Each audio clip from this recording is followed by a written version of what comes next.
Hello friends, Ankit this side welcome you all to this particular lesson जिसमें हम लोग पढ़ेंगे सीलेंट्रेटा के बारे में।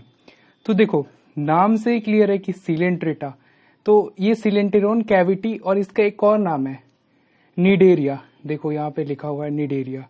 तो निडेरिया का मतलब होता है कि इनके पास एक स्पेशल डिफेंस के लिए और कैप्चर करने के लिए प्रे को कैप्चर करने के लिए इनके पास एक ऑर्गन होता है नीडोब्लास्ट, इसीलिए इनका नाम स्नीडेरिया पड़ा। स्नीडेरिया बोलो या Cnidaria, I don't know how to pronounciate it now. तो इसके कुछ फीचर्स जानते हैं हम लोग, जैसे कि ये बेसिकली मैराइन होता है और एक्सक्लूसिवली मैराइन होता है, पर कुछ जो होते हैं वो फ्रेश वाटर में भी रहते हैं, जैसे कि हाइड्रा हो गया। और इसका हैबिटेट जो है वो सेसाइल या फ्री स्विमिंग दोनों होता है। जैसे कि सेसाइल मतलब फिक्स, कहीं किसी सरफेस पे एडेयर रहता है, और फ्री स्विमिंग का मतलब होता है कि फ्री स्विम करता है। Now cnidoblast are use for anchorage defence और कैप्चर प्रे। मतलब कि मैं आपको इसको डायग्राम से समझाता हूं। देखो ये डायग्राम है निडोब्लास्ट का। अब इसको निमेटोसिस्ट या स्टिंगिंग कैप्सूल बोलते हैं। ये डायग्राम निमेटोसिस्ट या स्टिंगिंग कैप्सूल का डायग्राम है। अब इसको ध्यान से देखो, ये जो बाहर की तरफ ये जो निकला हुआ है ना पोर्शन, इसको ही बोलते हैं हम लोग निडोब्लास्ट, और इसी को यूज करते हैं डिफेंस और प्रे को पकड़ने के लिए। कैसे, आप ध्यान से समझो। ये जो स्ट्रक्चर है इसको बोलते हैं हम लोग निमेटोसिस्ट। ये प्रेजेंट होता है टेंटिकल्स पे। अब आपको टेंटिकल्स जानना है तो आप हाइड्रा का स्ट्रक्चर देखो, हाइड्रा या कोई भी सिलेंट्रेटा का स्ट्रक्चर देखोगे तो उसपे ना बाहर के सरफेस पे, मतलब बाहर के साइड में बहुत सारे ऐसे ऐसे आउटग्रोथ रहता है, उसको टेंटिकल्स बोलते हैं। देखो यहाँ पे टेंटिकल्स, ये सारे टेंटिकल्स है, और इनपे ही ये जो निमेटोसिस्ट होता है, ये वाला जो स्ट्रक्चर वो प्रेजेंट होता है। अब ये निमेटोसिस्ट में क्या होता है, ये जो बाहर वाला जो स्ट्रक्चर है जो नीडोब्लास्ट है, ये इसके अंदर में रहता है, इस कैविटी के अंदर में रहता है। जैसे कि और जब भी कोई प्रे आता है बाहर के साइड में तो ये बाहर की तरफ निकलता है और उसको पकड़ लेता है। जैसे आप सोचो कि लिजर्ड जो होती है 4 मिलियन होती है, इसके बाहर में जब भी प्रे आते हैं तो वो लोग अपने टंग को बाहर निकालते हैं और फिर प्रे को कैच करते हैं। सेम इसका भी ऐसा ही है। होप आप समझ गए होंगे। तो ये स्टेटमेंट था, cnidoblast are use for anchorage defence और कैप्चर प्रे। तो आप समझ गए। Now central gastrovascular cavity with single mouth opening present on hypostome. इसका मीनिंग समझते हैं इस लाइन का। देखो, आपने हाइड्रा का स्ट्रक्चर देखा, हमने टेंटिकल्स देखा, तो उसके जस्ट नीचे में ना एक हाइपोस्टोम स्ट्रक्चर होता है, और उसका ओपनिंग जो होता है वो माउथ होता है। देखो यहाँ पे एक स्ट्रक्चर है माउथ का, तो ये है।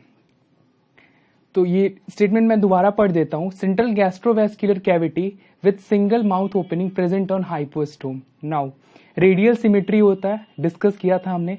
टिश्यू लेवल ऑफ ऑर्गेनाइजेशन होता है, डिप्लोब्लास्टिक जर्माइनल लेयर होता है, ये सब डिस्कस किया हमने। अब ये इंपॉर्टेंट पॉइंट है जो आपको जानना चाहिए कि कोरल का जो कोरल्स, मतलब सिलेंट्रेट्स कोई कोरल्स भी बोलते हैं, उनका जो स्केलेटन होता है, एक्सोस्केलेटन, वो कैल्शियम कार्बोनेट का होता है। तो अब आप जानो कि ये ओशन में रहते हैं, मैराइन वर्ल्ड में रहते हैं कोरल्स।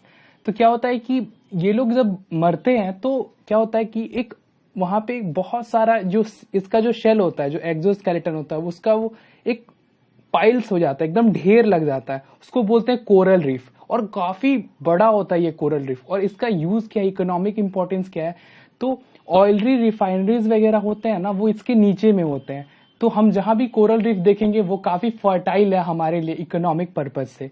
नाउ अब डाइजेशन जो होता है इसमें एक्स्ट्रा सेलर और इंट्रा सेलर दोनों होता है, ठीक है। अब देखो, एक सबसे कैरेक्टरिस्टिक फीचर जो है सीलेंट्रेटा का, वो ये है कि जो सीलेंट्रेटा होते हैं वो दो बॉडी फॉर्म्स होता है उनका, एक मेडुसा होता है और एक पॉलिप होता है। मेडुसा जो होता है वो फ्री स्विमिंग होता है, उसका एग्जाम्पल है ऑरिलिया हो गया, जेलीफिश हो गया, हाइड्रा हो गया।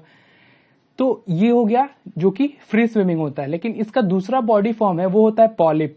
पॉलिप जिसमें एडेंशिया आता है, ये क्या होता है, सेसाइल, एडहेयर रहता है किसी सरफेस से, तो ये फिक्स रहता है।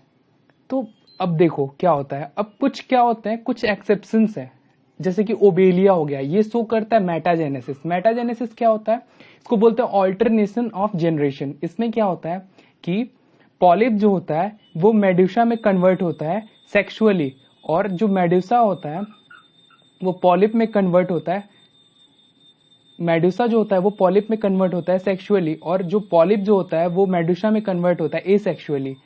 तो ये एक एक्सेप्शन है जिसको हमेशा एग्जाम में पूछते हैं, तो आपको ये जानना चाहिए। अब मैं आपको डायग्राम से दिखाता हूँ, रुको। ये देखो, ये जो मेडुसा का डायग्राम है और ये पॉलिप का है, हाइड्रा वाला पॉलिप है और ये वाला जो अम्ब्रेला टाइप है वो मेडुसा है। देखो इसके टेंटिकल्स निकले हुए हैं और हाइड्रा के भी ऊपर की तरफ टेंटिकल्स निकले हुए हैं। तो ये रहा। फिर अब मैं आपको एग्जांपल्स बताता हूँ, जैसे कि फाइसेलिया हो गया, पोर्तुगीज मैन ऑफ वॉर, इसके बारे में मैं आपको बताऊंगा अभी। एडेम्शिया हो गया, सी एनिमोन। पिनेटुला हो गया, सी पेन। गॉर्गोनिया हो गया, सी फैन। और मिनड्रीना हो गया, ब्रीन कोरल्स, जो हमने कोरल्स के बारे में डिस्कस किया था। और हाइड्रा बहुत फेमस एग्जाम्पल है, आप भी जानते हैं। अब आप देखो, मैं आपको पोर्तुगीज मैन ऑफ वॉर के बारे में बात कर रहा था। ये देखो, ये कितना ब्यूटीफुल लग रहा है, पर ये बहुत डेंजरस होता है। इसके टेंटिकल्स बहुत ज्यादा पॉइजनस होते हैं और बहुत टॉक्सिक होते हैं। पर देखो, ये मैंने नेशनल जियोग्राफी से इसका डायग्राम जो होता है वो डाउनलोड किया था, काफी ब्यूटीफुल है। Now stay tune, keep learning,